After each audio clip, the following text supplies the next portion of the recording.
வணக்கம். அமித்ஷா தமிழ்நாட்டுக்கு வந்துட்டார். இன்றைக்கி கோவளத்தில் மீட்டிங் இருக்குது. முதலமைச்சர்கள்லாம் கலந்துக்கிறாங்க. பாண்டிச்சேரி முதலமைச்சர் மட்டும் கலந்துக்கல.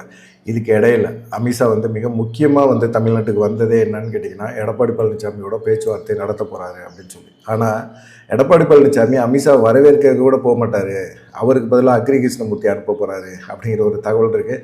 எடப்பாடி பழனிசாமி அமித்ஷா சந்திப்பு நடக்கிறதுக்கான வாய்ப்புகள் ரொம்ப குறைவு. ஏன்னா நேற்று டெல்லியிலேருந்து அமித்ஷாவுக்கு ஃபோன் கால் நீங்கள் எடப்பாடி பழனிசாமியோட சந்தித்து உட்கட்சி விஷயங்கள் சம்மந்தமாக பேச வேண்டிய அவசியம் இல்லை, பேசாதீங்க அப்படிங்கிற மாதிரி சொல்லிட்டாங்க அப்படிங்கிற மாதிரி ஒரு கருத்தும் பாஜக தரப்பில் பேசப்படுது. என்னதான் நடக்குது, எடப்பாடி பழனிசாமி என்ன தான் மனசில் நினச்சிக்கிட்டு இருக்காரு, என்ன தான் செய்ய போகிறாரு அதிமுகவை அப்படிங்கிற ஒன்று தான். ஏன்னா எடப்பாடி பழனிசாமி எந்த சமரசத்துக்குமே அவர் ஒத்துக்க மாட்டேங்கிறார். அவர் இப்போ இருக்கிற தலைமை அப்படியே கண்டினியூவாக தொடரணும்.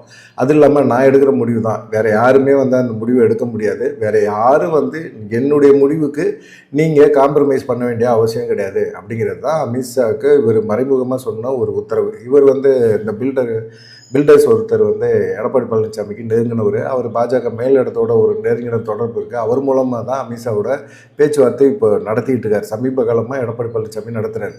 அதில் இப்போ நான் எந்த காம்ப்ரமைஸுக்கும் ஒத்து வர மாட்டேன், என்னை காம்ப்ரமைஸ் பண்ணாதீங்க, உட்கட்சி விஷயத்தில் நீங்கள் பெருசாக தலையிட வேணாம் அப்படின்னு சொன்னார்.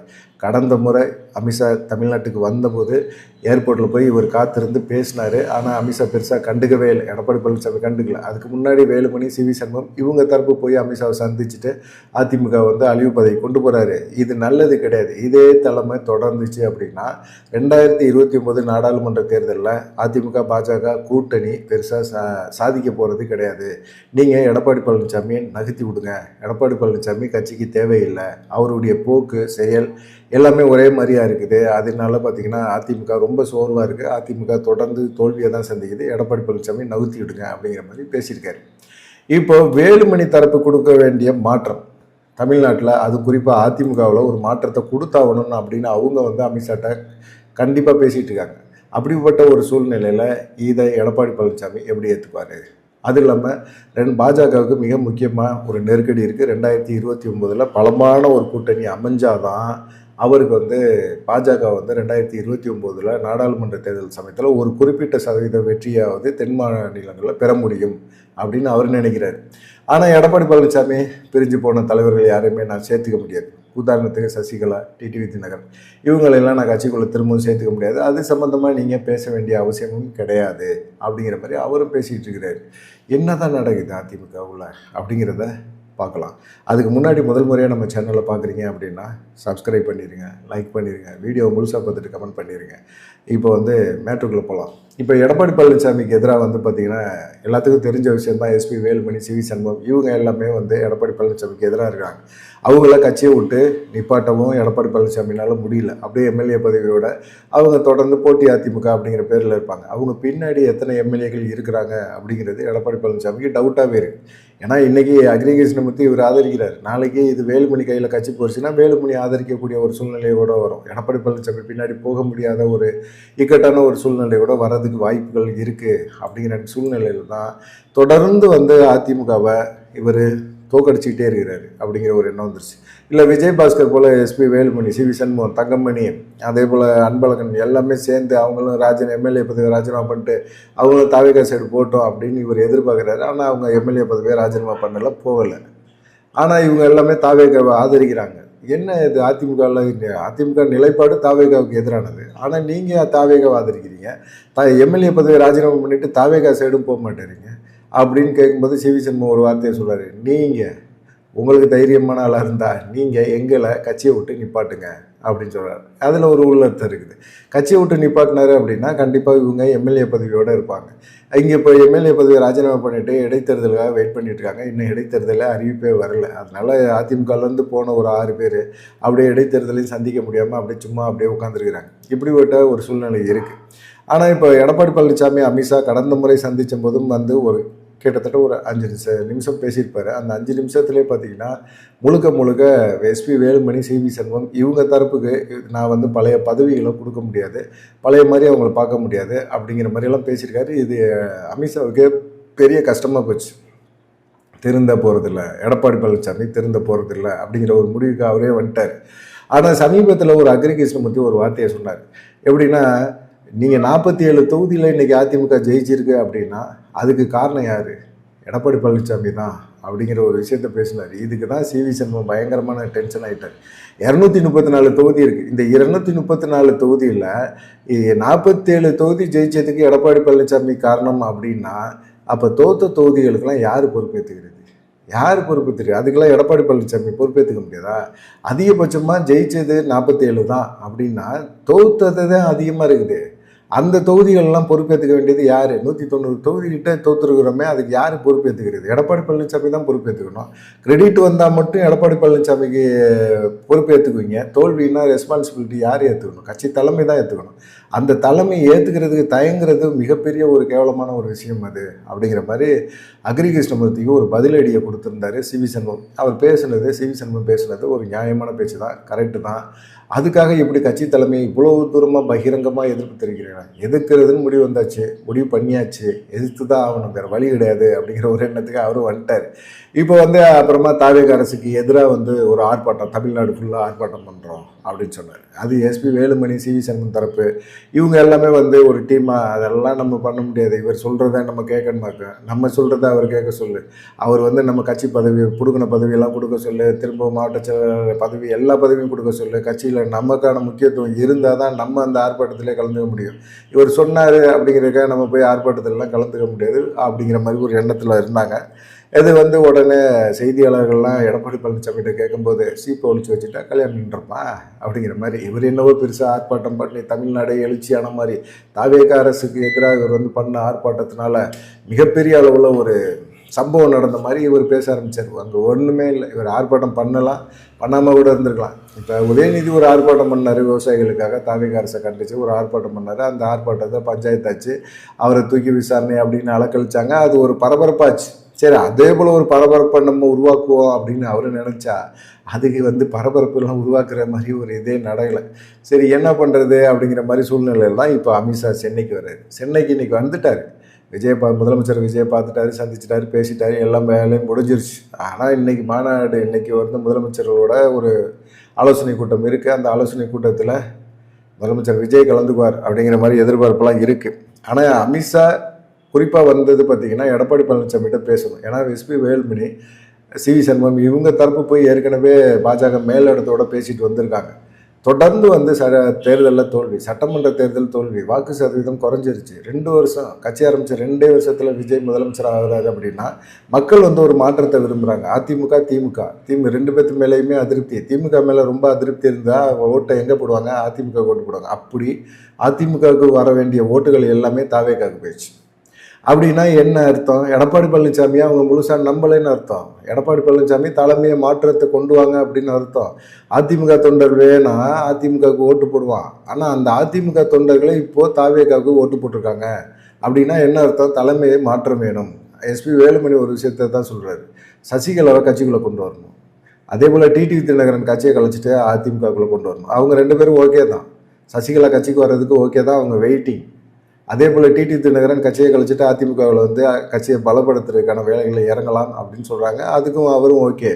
இது அமித்ஷா தான் எடப்பாடி பழனிசாமிகிட்ட பேசணும். எடப்பாடி பழனிசாமிகிட்ட வேறு யாருமே பேச முடியாது. இப்போ எடப்பாடி பழனிசாமி சசிகலாவை கட்சிக்குள்ளே கொண்டு வரதுக்கு விரும்புவாரா? அவர் அதிகாரத்தில் இருக்கிறார். சசிகலா உள்ளே வந்தாங்கன்னா சசிகலா காலில் விழுந்து கட்சி பதவியை பிடுங்கினவர், கட்சியை வாங்கினவர், முதலமைச்சரானவர் எப்படிப்பட்டவர்? திரும்பவும் சசிகலா வந்துருச்சுன்னா சசிகலா எடப்பாடி பழனிசாமியை பார்த்து கும்பிடு போடுவாங்களா? எடப்பாடி பழனிசாமி சசிகலாவை பார்த்து கும்பிடு போடுவாங்களா? அப்படிங்கிற ஒரு கொஸ்டின். அதுதான் அந்த நம்ம இமேஜ் டேமேஜ் ஆகிடும். சசிகலா எப்போ கட்சிக்குள்ளே உள்ளே வந்தாலே பழைய பாசத்தில் பழைய இதில் எல்லாருமே பொங்கிடுவாங்க, அவங்க பின்னாடி சுற்ற ஆரம்பிச்சிருவாங்க, நமக்கு மிகப்பெரிய ஒரு கஷ்டம் ஏற்படும் அப்படிங்கிற மாதிரி அவர் பேச ஆரம்பிச்சிட்டார். அவர் வருத்தப்படுறதுலேயும் நியாயம் இருக்குது. ஏன்னா இவ்வளோ தூரம் கட்சியை கட்டி காத்து வச்சிருக்கிறார். அப்படிப்பட்ட ஒரு சூழ்நிலையில் திடீர்னு சசிகலா திரும்ப என்ட்ரி கொடுத்து கட்சி பதவியிலேருந்து எல்லாத்தையும் பறித்து நம்மளை அப்படியே நிர்வாணமாக நிற்க வச்சுட்டா என்ன பண்ணுறது அப்படிங்கிற ஒரு பயம் அவருக்கு இருக்குது. அதனால நீங்கள் கட்சிக்குள்ளே மற்றவங்கள கொண்டு வரக்கூடாது. சசிகலா, டிடிவி தினகரன் இவங்கள பற்றி பேசுகிறவங்கள கூட நான் கட்சிக்குள்ளே சேர்த்துக்கிறதுக்கு முடியாது அப்படிங்கிற ஒரு எண்ணத்துக்கு அவர் வந்துட்டார். அதனால இதில் தெளிவாக இருக்கிறாரு. நான் எந்த விஷயத்துக்குமே நான் அவங்க சொல்கிற எந்த விஷயத்துக்கும் நான் தயாராக இல்லை, அவங்களோட நான் காம்ப்ரமைஸ் பண்ணிக்க போகிறதில்ல, நீங்களும் காம்ப்ரமைஸ் பண்ணிக்காதீங்க, அவங்க பேச்சை கேட்காதீங்க அப்படின்னு சொல்கிறாரு. அமித்ஷாவுக்கு நல்லா தெரியும் பாஜக அதிமுகவை பார்த்துக்கிட்டே தான் இருக்குது. எடப்பாடி பழனிசாமி தலைமைக்கு பின்னாடி அதிமுக மிகப்பெரிய அளவில் தோற்றுக்கிட்டே இருக்குது. அதிமுக வாக்கு சதவீதத்தை இழந்துக்கிட்டே இருக்குது அப்படின்னு அமித்ஷாவுக்கு தெரியும். இப்போ இவங்களுக்கு என்னன்னா 2029 நாடாளுமன்ற தேர்தலில் இப்படிப்பட்ட ஒரு தோற்றுக்கிட்டே இருக்க ஒரு கட்சியோட கூட்டணி வைக்கிறதுக்கு அண்ணாமலை ஒரு முடிவு எடுத்தார்ல, நம்ம தனியாக நின்று செயல்படலாம் அப்படின்னு சொல்லி. அதே போல் செயல்பட்டால் என்ன அப்படிங்கிற ஒரு யோசனை வந்திருக்கும். அதனால தான் அவர் அதிமுக ஒருங்கிணைக்கணும், வலுவான ஒரு அதிமுகவை மாற்றணும், ஒரு பலமான அதிமுக வேணும். ஏன்னா ஒரு சைடு பாஜக விரும்புகிறதும் சரி, வேலுமணி, சிவி சண்முகம் இவங்கெல்லாம் விரும்புகிறது பலமான அதிமுக உருவாக்கணும் அப்படிங்கிறது தான். ஆனால் எடப்பாடி பழனிசாமி என்ன நினைக்கிறாரு அப்படின்னா, ஏன் தலைமையிலான அதிமுக தான் அப்படிங்கிற மாதிரி யோசிக்கிறார். அவர் பலமான அதிமுக யோசிக்கலை. இப்போ இவர் தலைமையிலான எடப்பாடி பழனிசாமி தலைமையிலான அதிமுக பலகீனமான அதிமுகவாக தான் இருக்குது. அப்படிப்பட்ட ஒரு சூழ்நிலையில் ஒரு பலமான அதிமுக அப்படிங்கிறது எடப்பாடி பழனிசாமினால் உருவாக்க முடியாது, உருவாக்கவும் தெரியாது. அப்படி இருக்கிற சமயத்தில் அந்த இடத்துல ஒரு பலமான அதிமுகவை பாஜக உருவாக்கி 2029 சட்டமன்ற தேர்தலில் அவங்களோட கூட்டணி வைக்கணும் அப்படின்னு விரும்பினா அந்த இடத்துல எடப்பாடி பழனிசாமியை ரீப்ளேஸ் பண்ணிவிட்டு வேறு ஒருத்தவங்கள உட்கார வைக்கணும். அதை தான் வேலுமணி, சிவி சண்முகம் இவங்க தரப்பெல்லாம் சொல்லிக்கிட்டே இருக்கிறாங்க. இந்த மாதிரி ஒரு சூழ்நிலை உருவாயிருச்சு. இந்த இடத்துல பாஜக ஒரு சில விஷயங்களை பண்ண போகுது அப்படின்னு சொல்கிறாங்க. ஏற்கனவே உட்கட்சி பிரச்சனையை பற்றி பேசாதீங்க அப்படின்னு சொல்லிட்டு அண்ணாமலை நகர்த்தி விட்டார் எடப்பாடி பழனிசாமி. சரி, அண்ணாமலை நகர்த்தி விட்டீங்க, உட்கட்சி பிரச்சனையில் தலையிடலை, ஜெயிச்சு கொடுத்தீங்களா? சட்டமன்ற தேர்தலில் கொடுத்த 27 தொகுதியில் ஒரே ஒரு தொகுதி போஜராஜன் மட்டும் ஜெயிச்சிருக்கிறார். மீதி யாருமே ஜெயிக்கலையே பாஜகவில். இப்போ ஜெயிக்க வச்சு கொடுத்தீங்களா? அதுவும் கொடுக்கல. அண்ணாமலையை மாற்ற சொன்னீங்க. நீங்கள் கொடுக்குற தொகுதிகளை நாங்கள் வாங்கிட்டோம், இதையாவது ஒன்று பண்ண முடிஞ்சுதா? தோற்று போச்சு. ஏன்னா நல்ல வாக்கு சதவீதத்தை அண்ணாமலை உயர்த்தி கொடுத்த இடத்துல இருந்து கூட அவரை ஜெயிக்க வைக்க முடியல, தோக்க வச்சு தானே கொடுத்தீங்க அப்படிங்கிற ஒரு கேள்வியெல்லாம் எல்லாத்துக்குமே வருது. பார்க்கலாம். இன்றைக்கி அமித்ஷாவோ எடப்பாடி பழனிசாமி சந்திப்பு இருக்கும் அப்படின்னு சொன்னாங்க. இன்றைக்கி சந்திப்பு இருக்காது. கடந்த முறை கூட ஏர்போர்ட்டில் போய் அமித்ஷாவை வரவேற்றார் எடப்பாடி பழனிசாமி. அமித்ஷா பெருசாக பேசலை அப்படிங்கிறனால அமித்ஷாவை சந்திக்க மாட்டார், அக்ரி கிருஷ்ணமூர்த்தி அனுப்புவார். அக்ரி கிருஷ்ணமூர்த்தி தான் இன்றைக்கி அமித்ஷாவை சந்திப்பார் அப்படிங்கிற மாதிரி சொல்கிறாங்க. சரி, யாரை வேணாலும் எப்படி வேணாலும் சந்திச்சுட்டு போட்டோம். கண்டிப்பாக எடப்பாடி பழனிசாமி அமித்ஷா சந்திப்பு இன்றைக்கி இருக்காது. எடப்பாடி பழனிசாமியை சந்தித்து பேசுகிறது வேஸ்ட் அப்படின்னு முடிவு பண்ணிட்டாரு. அப்படின்னா என்ன நடக்கும்? இப்போ இவங்க சந்திப்பு நடக்கலை அப்படின்னா கண்டிப்பாக என்ன நடக்கும்? எல்லாருமே இப்போ கட்சியில் இருக்கிற சீனியர்கள் அவங்க எல்லாருமே எல்லாம் என்ன சொல்கிறாங்க அப்படின்னா, பாஜகவை பகைச்சிக்காதீங்க, பகைச்சிக்கிட்டீங்க அப்படின்னா இங்கே தாவேகாவும் சரி, அங்கே மேலே பாஜகவும் சரி, ரெண்டும் சேர்ந்து உங்களை அழுத்தம் கொடுத்தாங்கன்னா நீங்கள் காணா போயிடுவீங்க. எந்த கட்சி பதவிக்காக நீங்கள் பிடிச்சி தொங்குறீங்களோ அந்த கட்சி பதவி கூட இருக்காது, நீங்கள் வெளியே கூட இருக்க முடியாது, சிறைக்குள்ளே தான் இருப்பீங்க, பார்த்துக்கங்க அப்படின்னு சொல்லி மிரட்டி வச்சுருக்கிறாங்க. ஆனாலும் அவர் என்ன செய்ய போகிறாருன்னு தெரியாது. ஆனால் பார்க்கலாம். ஏன்னா அமித்ஷாவை பொறுத்த வரைக்கும் சசிகலா, டிடிவி தினகரன், வேலுமணி தரப்பு, சிவி சண்முகம் இவங்கெல்லாம் என்ன சொல்கிறாங்களோ அவங்களுடைய நிலைப்பாட்டில் அவர் இருக்கிறாரு. ஒருவேளை எடப்பாடி பழனிசாமி இதுக்கு நான் ஒத்து வர முடியாது, இந்த ஃபார்முலாவுக்கு நான் ஒத்து வர மாட்டேன், என் தலைமையில் தான் அதிமுக அப்படிங்கிற ஒரு முடிவில் மட்டுமே இருந்தார் அப்படின்னா எடப்பாடி பழனிசாமி பேச்சை அமித்ஷா கேட்க போகிறதில்ல, வேறு காய் நகர்த்துவாங்க. கண்டிப்பாக எடப்பாடி பழனிசாமியை கட்சி பதவியை விட்டு ஓடுற மாதிரி செய்வாங்க அப்படிங்கிற மாதிரி ஒரு கருத்து பரவலாக பேசப்படுது. பார்க்கலாம் என்ன நடக்கும் அப்படின்னு சொல்லிட்டு. எடப்பாடி பழனிசாமி நினைக்கிறது இதுதாங்க, பிரிஞ்சு போனவங்கள நான் கட்சிக்குள்ளே சேர்க்கறது இல்லை. பிரிஞ்செல்லாம் போடல, இவர் தான் துரத்தி விட்டார். பிரிஞ்சு போனவங்க செங்கோட்டையனை பிரித்தார், அவர் போய் எங்கேயோ இருக்கிறாரு.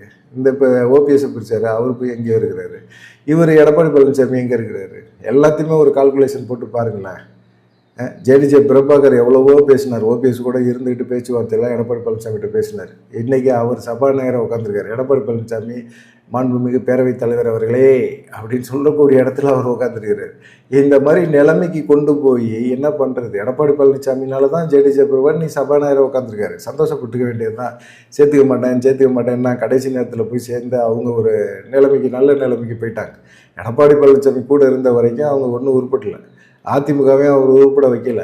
இப்போவும் அதிமுக ஒரு மோசமான நிலைமைக்கு கொண்டு போகிறதுல எடப்பாடி பழனிசாமி முதல் இடத்துல இருக்கிறாரு. அமித்ஷா அதை பற்றி தான் பேச போகிறாரு. அதுக்கு ஓகேனா தான் எடப்பாடி பழனிசாமி அமித்ஷா சந்திப்பு இருக்கும்.